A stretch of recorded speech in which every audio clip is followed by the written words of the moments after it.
예, 아까 12번째라고 우리가 말씀을 드렸는데요. 신년 브리핑이 벌써 12번째입니다. 첫 신년 브리핑에 참석하신 분들이 한 15분 내외 정도 계셨거든요. 근데 오늘 이 자리에는 100여 분 이상 참석을 해주셨습니다. 예, 그만큼 우리나라 의료기기 산업이 12년 사이에 훌쩍 성장하지 않았나 그렇게 한번 생각을 해봅니다. 올해 제가 이제 우리가 핵심 주제로 잡은 것이 글로벌 시장 진출을 어떻게 할까? 예, 그런 거에 대한 이제 기초 지식을 좀 공유하고자 우리 신방글 조이기를 좀 해보자라고 해서 준비를 했고요. 전체적으로 의료기기 글로벌 시장에서 어떤 일이 일어나고 있는지, 어떤 움직임이 있는지, 특히 규제 측면에서는 어떤 그 기구들이 전체적인 이 배를 움직여 나가고 있는지를 좀 공유하겠습니다. 그래서 의료기기 이제 글로벌 시장 수출과 규제 동향, 그리고 특히 우리 올해에 국내에서 규제는 어떤 변화를 주목해야 하는지에 대해서 간단하게 설명드리겠습니다. 의료기기 글로벌 시장은 제가 어제 바로 체크를 해보니까 작년에 글로벌리 전체적인 경기 침체에도 불구하고 굉장히 많은 성장을 했습니다. 그리고 앞으로 5년간 연평균 10% 내외의 그 성장을 많은 기관들에서 예고하고 있었습니다. 아무리 보수적으로 그 예상을 하고 있는 그 기관이라고 하더라도 최소한 6% 이상의 성장을 예고를 하고 있었고요. 그리고 이와 더불어서 글로벌리 규제를 이제 규제를 주도해 나가는 그런 국제기구에서도 매우 활발하게 의료기기 규제에 대한 전 세계 확산을 많은 노력을 하고 있습니다.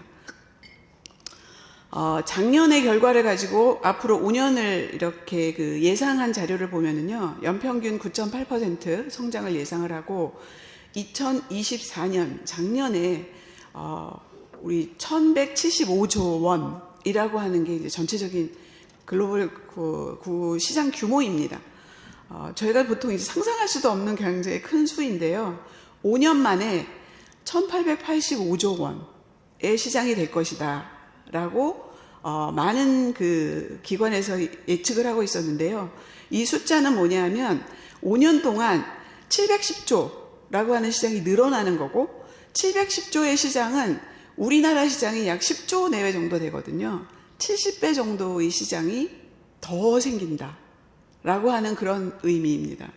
그래서 우리나라가 외국으로 나갔을 때 정말 세계는 넓고 의료기기를 팔 곳은 많이 생긴다 라고 하는 그런 좋은 신호탄이 아닐까 이렇게 생각합니다. 사실 우리가 느끼는 국내 의료기기 시장만도 굉장히 규모가 크거든요. 10조 이상이 되는 의료기기 시장을 가진 나라는 많지 않습니다. 이제 그럼에도 불구하고 이렇게 큰 시장이 5년 이내에 70개 정도가 열린다고 어느 정도 성장세가 빠른지, 예, 그런 것들을 잘 알 수 있습니다. 그래서 의료기기 이 분야에 종사하고 있는 우리는 얼마나 운이 좋은가, 얼마나 희망찬가라고 하는 생각을 하게 됩니다.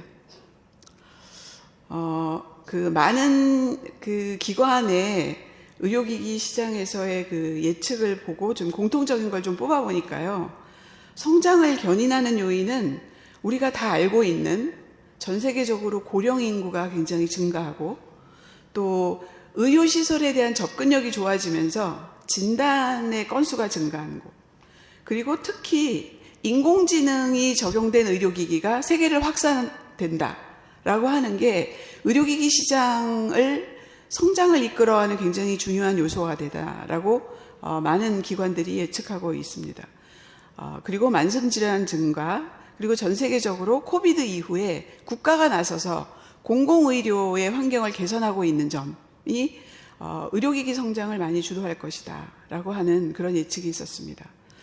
그리고 진단검사가 이제 확산되고 있는 거, 특히 환자가 코비드 이후에 건강에 대한 인식이 향상되면서 건강과 진단에 대한 환자로부터의 수요가 빠르게 증가하고 있는 것이 의료기기 시장의 그 성장에 굉장히 큰 요인이 될 것이다 라고 하는 것이 큰 이렇게 그 키워드 수준에서의 예측입니다. 성장을 저해하고 있는 것은 사이버 보안의 리스크가 증가한다라고 하는 점인데요. 이거는 이제 디지털 헬스의 확산과도 맞물리는 점이라고 하겠습니다. 그리고 그 다음 그 마지막에 보시면 의료기기 공급 부족이 예상되는 그런 그 경고가 굉장히 많이 있습니다. 그래서 여러분들 아마 미국 FDA 웹사이트를 보시면 어떤 의료기기가 공급 위기에 있는지에 대한 리스트를 계속 축적해서 보여주는 사이트가 있습니다. 그렇다는 얘기는 이런 제품의 의료기기는 공급이 부족할 예정이니 더 많은 의료기기를 생산할 수 있도록 유도하는 그런 효과라고 보시면 되겠습니다. 그리고 의료기기가 많이 만들어질수록 또 품질에 대한 이슈가 발생하기 마련입니다. 그래서 품질의 이슈에 대한 모니터링이 강화되는 그런 것들이 또 성장 저해 요인이 될 것이다 라고 예측을 하는데, 이것이 이제 성장 그 저해 요인이기도 하지만 어떻게 보면 더 나쁜 사태를 막기 위한 조기 경보를 울린다 라고 하는 그런 측면으로도 생각할 수 있겠습니다. 이 성장이 예상되는 분야는요, 모바일 그 헬스케어와 굉장히 깊은 관계가 있습니다. 휴대용 영상장치를 이용한 진료, 이런 것에 대한 수요가 많아지면서 거기에 필요한 의료기기와 기술에 대한 수요가 커질 것이다. 특히 이동용 현장 초음파에 대한 수요가 커질 것이다 라고 하는 그런 그 예측이 몇몇의 주요 기관에서의 그 전망에 보면 언급이 되고 있습니다. 이 국내 의료기기가 이제 해외 시장에 얼마나 나가고 있는지 좀 이제 살펴봤는데요. 2023년에는 2022년 대비 이제 그 수출량이 굉장히 줄었습니다. 근데 이거는 코비드의 여파로 과수요가 있었던 것이 좀 다시 제자리를 잡아가는 그런 신호로 봐주시면 될 것 같고요. 2023년까지 수출 증가율이 두 자릿수가 되는 굉장히 좋은 성적을 보였습니다. 그래서 이제 24년에 저희가 3분기까지의 수출 실적을 보니까 23년과 굉장히 유사한 수준이었습니다. 그러니까 성장을 하지는 않았고 유사한 수준의 금액대에 머무르는 그런 정도의 현상을 볼 수 있었습니다. 우리나라 의료기기가 어느 나라에 수출이 많이 되고 있는지 보면은요, 두 번째 줄을 좀 봐주시면 미국, 중국, 일본 이 탑3 국가입니다. 그리고 24년 3분기까지 보니까 유사했습니다. 그리고 늘 저희가 좀 챙겨보는 것이 해마다 상위 30개국의 수출 비중이 얼마나 차지하는지를 좀 보고 있는데 23년에도 85% 정도 차지했고 작년 3분기까지도 유사한 그런 모양새를 보였습니다. 미국과 중국과 일본의 이렇게 수출 그 비중을 좀 합쳐보면 한 35%대 또는 뭐 많을 때는 40%대 이 정도가 되는데요. 이 세 개 국가에 굉장히 집중하고 있는데 사실은 그 다른 나라 제3세계의 국가의 수출 가능성은 저는 훨씬 더 높다고 봅니다. 물론 이제 우리 수출하는 사람 입장에서 보면 미국이 시장이 크니까 FDA 한 번 승인받고 그걸로 수출할 수 있는 가능성을 이렇게 타진해 보기가 미국 시장이 좋은 건 맞지만 그만큼 모든 의료기기 이제 기업들이 미국을 타겟으로 많이 보고 있기 때문에 그만큼 경쟁도 치열합니다. 그래서 우리는 좀 더 경쟁이 덜 치열한, 그리고 한국의 의료기기를 매우 반기는 그런 국가에 좀 더 관심을 가지고 그런 나라를 좀 더 발굴해 보면 좋겠다. 그런 생각을 합니다. 그리고 수출 상위 품목을 보니까 탑3는요, 치과용 임플란트, 또 초음파 영상 진단 장치, 체외 진단 제품. 그리고 체외 진단 제품은 이제 코비드 이후에 점점점 그 수출량이 좀 줄어들고는 있는데요. 24년 3분기까지도 굉장히 유사한 그런 모습을 보였고, 여기 이렇게 곳곳에 보면 레이저를 이용한 의료기기의 수출이 꾸준히 이렇게 강세를 유지를 하고 있습니다. 그리고 늘 변치 않는 것은 상위 30개 품목이 수출액의 70% 이상을 차지한다. 그래서 우리나라에서 생산되는 의료기기 중에서 글로벌 시장에서 경쟁력이 있는 제품들은 꾸준히 그 수출의 상위를 차지하고 있습니다. 그래서 이런 그 제품들이 이렇게 이제 천병이 되어서 수출 시장을 좀 개척하고 있고 그 나라에서 좋은 이미지를 구축을 하면 또 다른 제품에 대한 한국 의료기기에 대한 수요가 이렇게 따라서 나오는 그런 효과가 있는 것 같습니다. 이제 그 규제 측면에서 좀 살펴보겠습니다. 규제 측면에서 보면 코비드 이후에 정말 의료기기에 대한 그 규제가 어느 때보다도 급속하게 증가를 하고 있습니다. 저희가 이제 관련된 국제회의를 가보면 놀라울 만치 의료기기에 대한 규제 조화에 대한 얘기를 굉장히 많이 하고 있는데요. 우리가 잘 아는 대로 IMDRF가 의료기기 규제에서는 선도를 하고 있습니다. 새로 나오는 의료기기에 대한 검토 기준, 안전성 기준, 성능 기준을 IMDRF가 다 만들어 가는데요. IMDRF는 새로 나온 첨단 기술에 주로 관심을 가지고 있고 사실 그거보다 훨씬 더 많은 국가에서 관심을 가지고 있는 필수 의료기기, 기존에 나와 있는 의료기기에 대한 관심은 사실 IMDRF가 하는 일은 별로 없습니다. 왜냐하면 이미 다 안전성, 성능 기준이 다 있기 때문에. 그래서 이미 나와 있는 그런 기준을 지역별로 이제 그 규제 조화 기구가 이제 결성이 되면서 지금 나와 있는 기준을 개발도상국에 교육시키고 전파하고 확산하고 하는 이런 그 모임들이 굉장히 활발해지고 있는데요. 보시면 일본의 아프리카 지역에는 AMDF라고 하는 기구가 있습니다. 그리고 아시아 태평양 지역에 APEC 있고 또 아시아 태평양 지역에서 시작했지만 전 세계적으로 지금 퍼져나가는 GHWP라고 하는 규제 조화 기구가 있습니다. 그리고 북미와 남미를 모두 아우르는 PANDRH라고 하는 그런 기구가 있고요. 또 이제 동남아시아 중심으로 Southeast Asia Regulatory Network이라고 하는 기구도 있습니다. 그래서 이런 기구들이 지역 중심으로 각 나라의 정부의 의료기기에 대한 규제를 교육하고 또 선진국에서 만들어진 의료기기를 어떻게 이해하고 받아들여서 그 나라의 유통 과정에서 안전성을 관리할 것인가 라고 하는 데 도움을 주고자 하는 그런 노력들을 매우 활발히 하고 있습니다.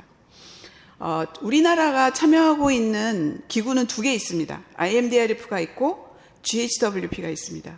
그래서 IMDRF에서는 선진 규제에 대해서 발전시키는 데 참여를 하고 있고 GHWP에서는 개발도상국을 대상으로 해서 교육하고 우리가 먼저 경험한 것을 나누는 그런 역할을 양쪽에서 다 하고 있습니다. 빨간 이제 글자로 보이는 이 국가가 IMDRF도 가입하고 있고 GHWP에도 가입하고 있는 국가입니다. 그래서 보시면 한 3분의 1 정도가 양쪽에 가입을 하고 있고요. IMDRF의 최근에 좀 달라진 점은 뭐냐면 예전에는 선진국만 받았거든요.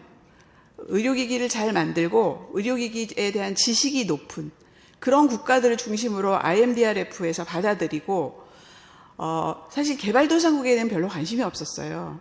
근데 최근 한 1, 2년 사이에 GHWP가 굉장히 왕성하게 그 회원국을 가입을 시켰습니다. 그래서 38개의 국가가 가입을 되면서 IMDRF도 최근에 그 가입국을 약간 국가를 경쟁하다시피 또 이렇게 많이 그 개발도상국을 받아들이고 있고 IMDRF에서 개발도상국에서 온 규제자들 또는 업계 대표들과 너무나 그 지식의 차이가 커서 교육을 못하고 있어서 그거를 이제 GHWP에서 많은 역할을 좀 하고 있습니다.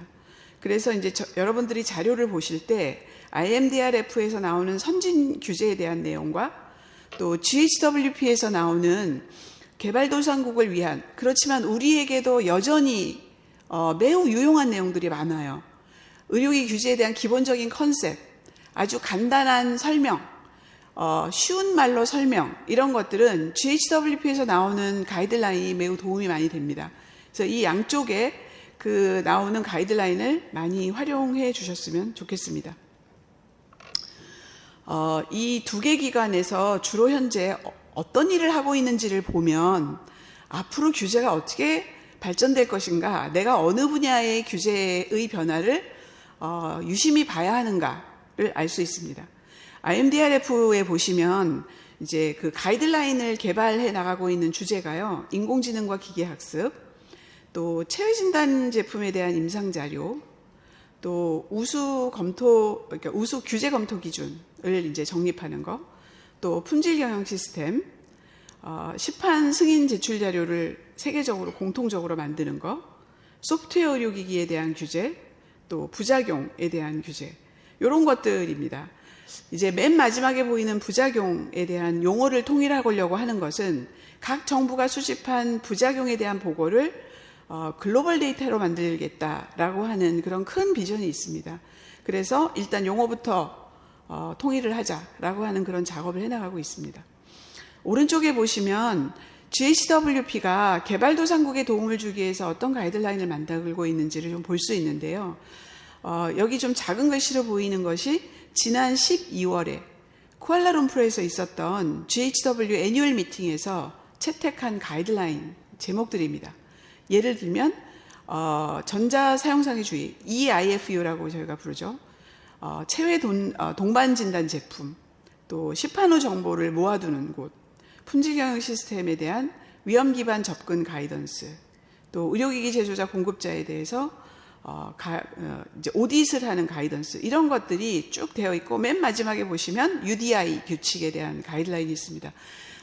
이 그 개발도상국은 아직 UDI를 채택하지 않은 곳이 많이 있기 때문에 기본적인 컨셉부터 가르쳐주는 그런 교과서적인 내용들을 많이 만들어가고 있습니다. WHO의 활동이 매우 눈에 띕니다. 코비드 이후에 WHO가 아까 말씀드린 그 지역 단위의 규제 조화, 그런 그 기구들과 굉장히 긴밀하게 접촉을 하면서 규제 당국을 교육시키고 규제의 요구사항을 통일해 나가고 조화시켜 나가는 그런 커뮤니케이션을 굉장히 많이 하고 있거든요.